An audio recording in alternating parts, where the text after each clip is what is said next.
If anybody feels like perspiring, I'd invite you to go ahead because I'm sure going to. In fact, I'm going to get a hanky right here. Greetings, thanks, and congratulations to Kenyon's graduating class of 2005.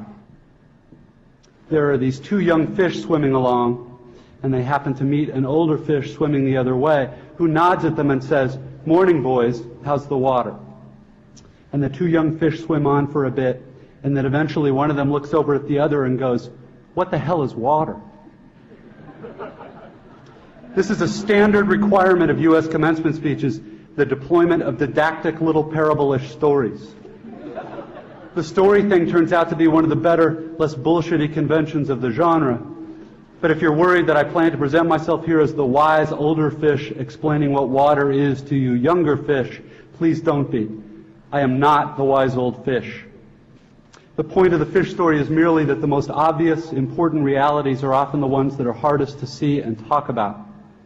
Stated as an English sentence, of course, this is just a banal platitude.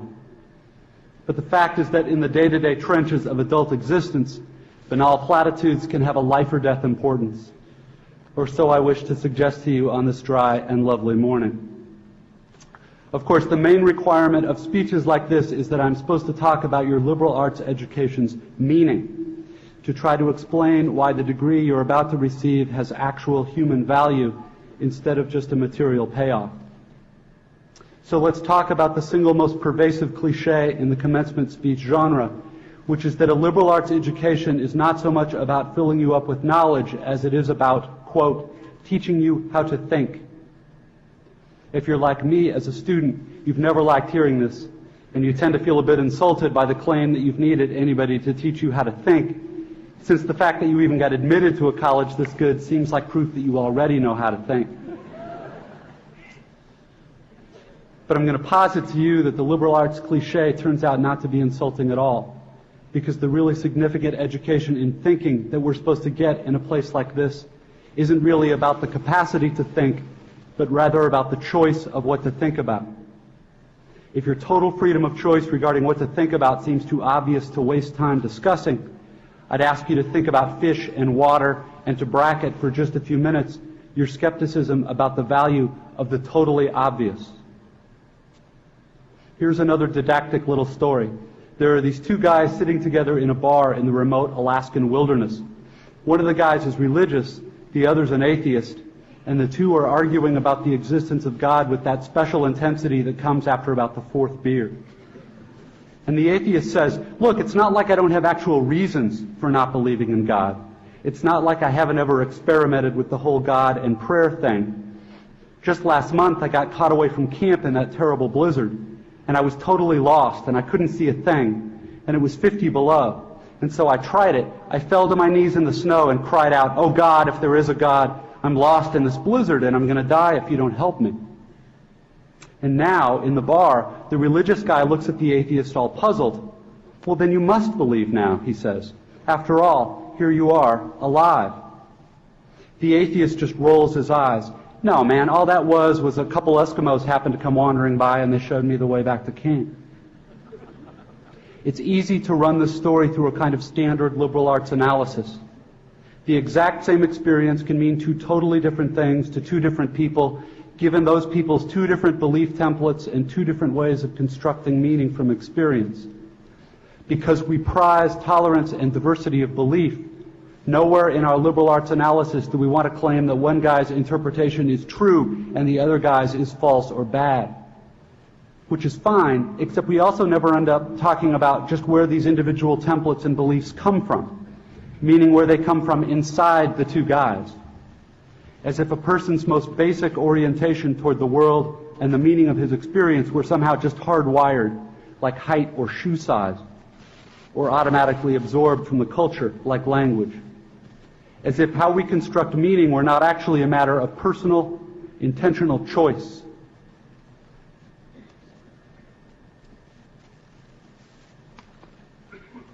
Plus there's the matter of arrogance. The non-religious guy is so totally certain in his dismissal of the possibility that the passing Eskimos had anything to do with his prayer for help. True, there are plenty of religious people who seem arrogantly certain of their own interpretations too. They're probably even more repulsive than atheists, at least to most of us. But religious dogmatist's problem is exactly the same as the story's unbeliever: blind certainty. A close-mindedness that amounts to an imprisonment so total that the prisoner doesn't even know he's locked up. The point here is that I think this is one part of what teaching me how to think is really supposed to mean: to be just a little less arrogant, to have just a little critical awareness about myself and my certainties, because a huge percentage of the stuff that I tend to be automatically certain of is, it turns out, totally wrong and deluded. I have learned this the hard way, as I predict you graduates will too. Here is just one example of the total wrongness of something I tend to be automatically sure of. Everything in my own immediate experience supports my deep belief that I am the absolute center of the universe, the realest, most vivid and important person in existence. We rarely talk about this sort of natural basic self-centeredness because it's so socially repulsive, but it's pretty much the same for all of us. It is our default setting, hardwired into our boards at birth. Think about it. There is no experience you have had that you are not at the absolute center of. The world as you experience it is there in front of you or behind you, to the left or right of you, on your TV or your monitor, and so on. Other people's thoughts and feelings have to be communicated to you somehow, but your own are so immediate, urgent, real. Please don't worry that I'm getting ready to lecture you about compassion or other directedness or all the so-called virtues. This is not a matter of virtue. It's a matter of my choosing to do the work of somehow altering or getting free of my natural, hardwired default setting, which is to be deeply and literally self-centered, and to see and interpret everything through this lens of self.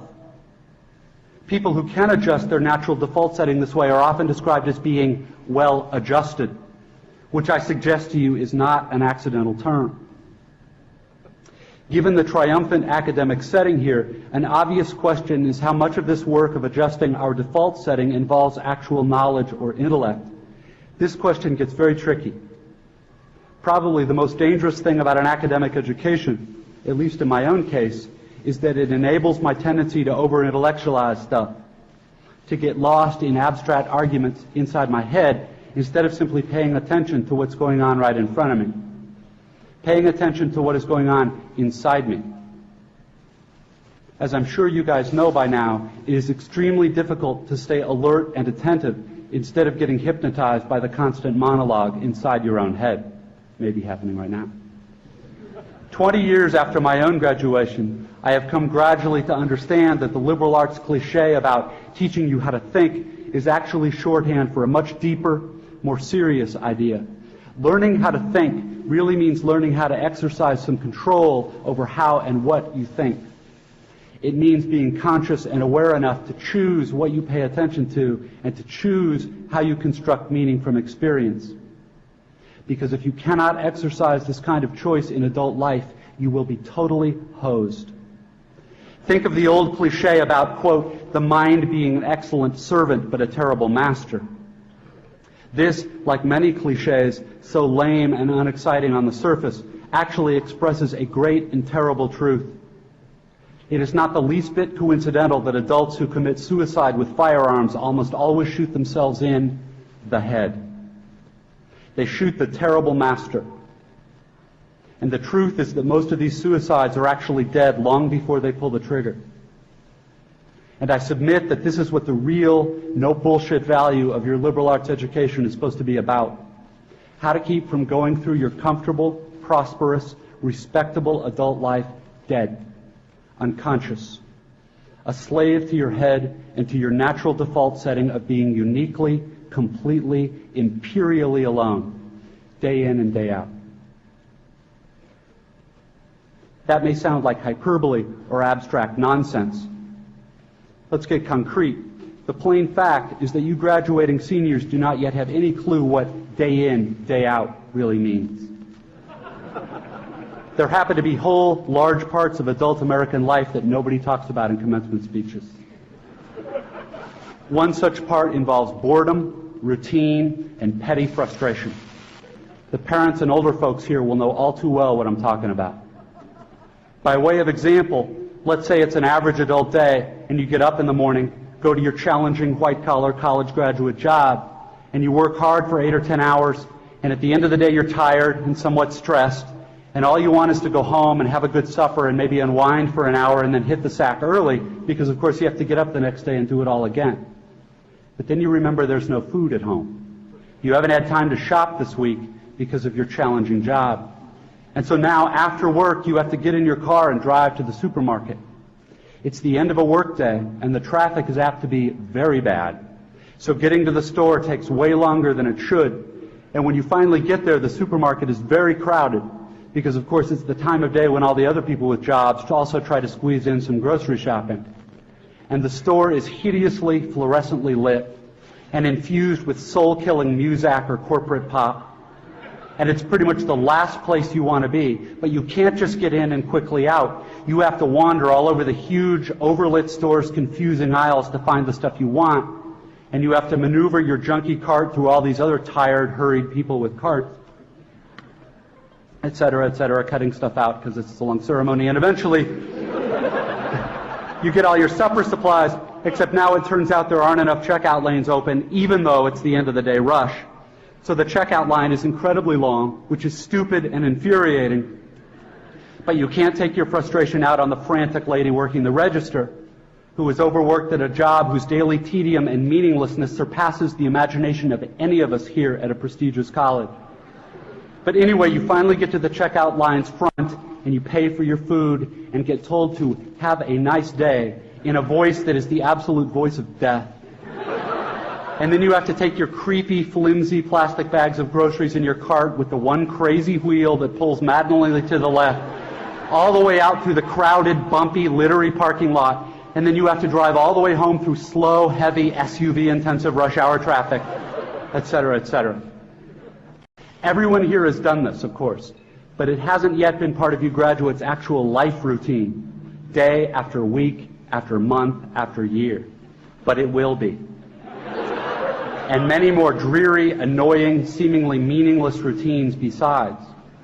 But that is not the point. The point is that petty, frustrating crap like this is exactly where the work of choosing is going to come in.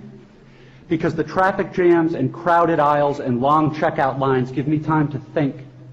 And if I don't make a conscious decision about how to think and what to pay attention to, I'm going to be pissed and miserable every time I have to shop. Because my natural default setting is the certainty that situations like this are really all about me, about my hungriness and my fatigue and my desire to just get home. And it's going to seem for all the world like everybody else is just in my way. And who are all these people in my way? And look at how repulsive most of them are, and how stupid and cow-like and dead-eyed and non-human they seem in the checkout line. Or at how annoying and rude it is that people are talking loudly on cell phones in the middle of the line. And look at how deeply, personally unfair this is. Or, of course, if I'm in a more socially conscious liberal arts form of my default setting, I can spend time in the end-of-the-day traffic being disgusted about all the huge, stupid, lane-blocking SUVs and Hummers and V12 pickup trucks burning their wasteful, selfish 40-gallon tanks of gas. And I can dwell on the fact that the patriotic or religious bumper stickers always seem to be on the biggest, most disgustingly selfish vehicles, driven by the ugliest,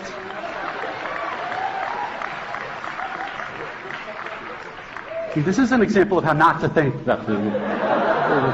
Biggest, most disgustingly selfish vehicles driven by the ugliest, most inconsiderate and aggressive drivers.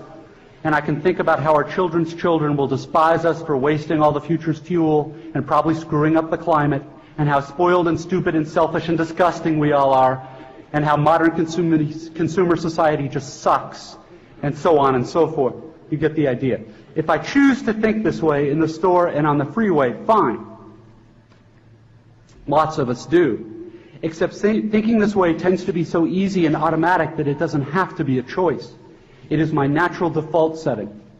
It's the automatic way that I experience the boring, frustrating, crowded parts of adult life when I'm operating on the automatic, unconscious belief that I am the center of the world, and that my immediate needs and feelings are what should determine the world's priorities. The thing is that, of course, there are totally different ways to think about these kinds of situations. In this traffic, all these vehicles stuck and idling in my way, it's not impossible that some of these people in SUVs have been in horrible auto accidents in the past and now find driving so terrifying that their therapist has all but ordered them to get a huge, heavy SUV so they can feel safe enough to drive. Or that the Hummer that just cut me off is maybe being driven by a father whose little child is hurt or sick in the seat next to him, and he's trying to get this kid to the hospital, and he's in a way bigger, more legitimate hurry than I am. It is actually I who am in his way. Or I can choose to force myself to consider the likelihood that everyone else in the supermarket's checkout line is just as bored and frustrated as I am, and that some of these people probably have much harder, more tedious or painful lives than I do. Again, please don't think I'm giving you moral advice, or that I'm saying you're supposed to think this way, or that anyone expects you to just automatically do it, because it's hard.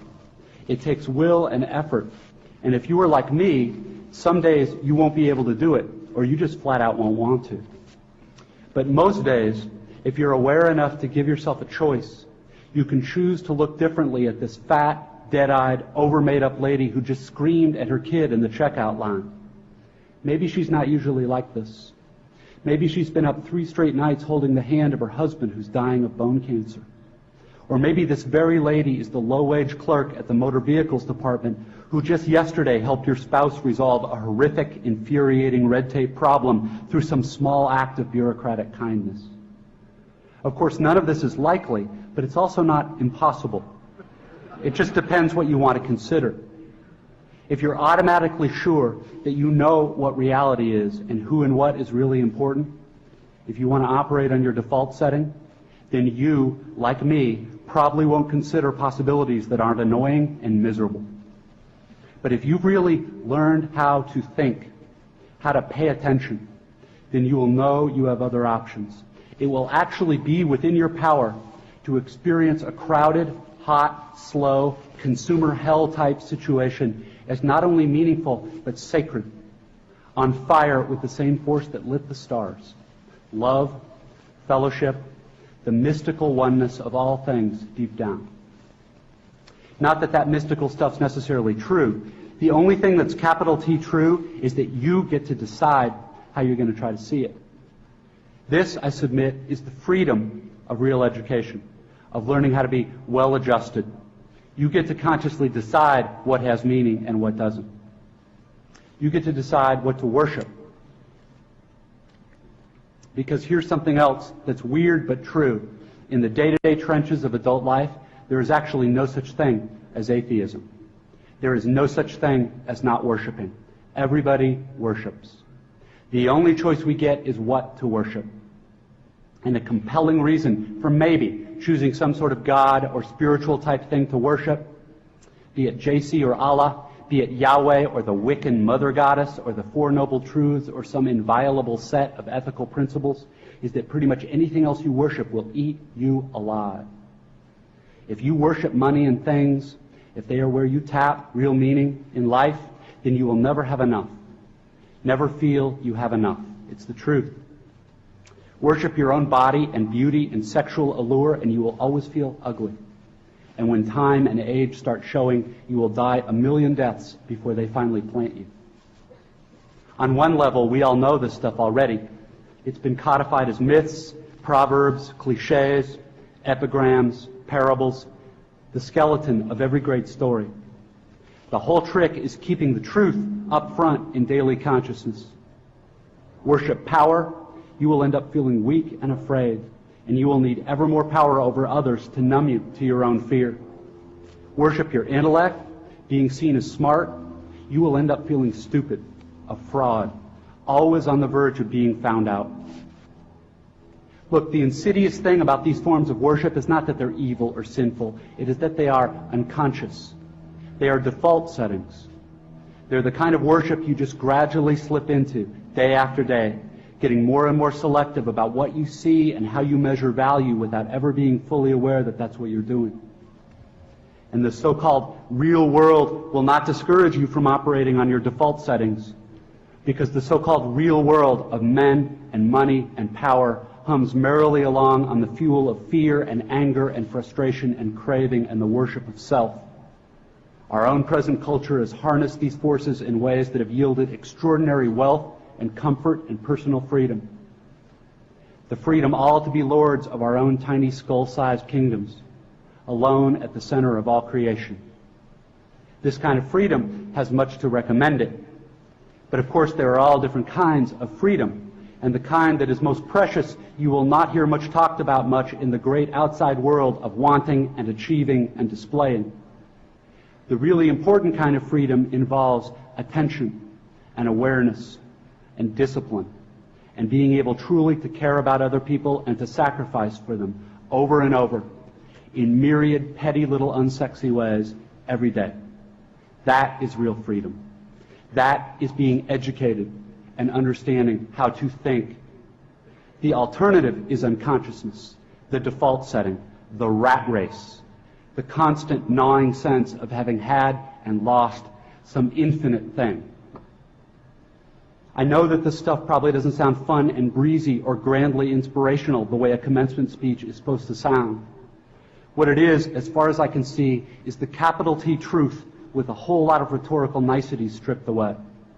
You are, of course, free to think of it whatever you wish. But please don't just dismiss it as some finger-wagging Dr. Laura sermon.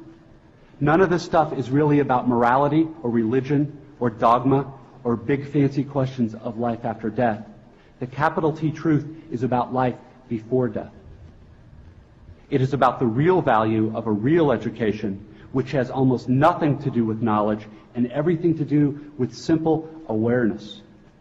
Awareness of what is so real and essential, so hidden in plain sight all around us all the time, that we have to keep reminding ourselves over and over, this is water. This is water. It is unimaginably hard to do this, to stay conscious and alive in the adult world day in and day out. Which means yet another grand cliche turns out to be true. Your education really is the job of a lifetime, and it commences now. I wish you way more than luck.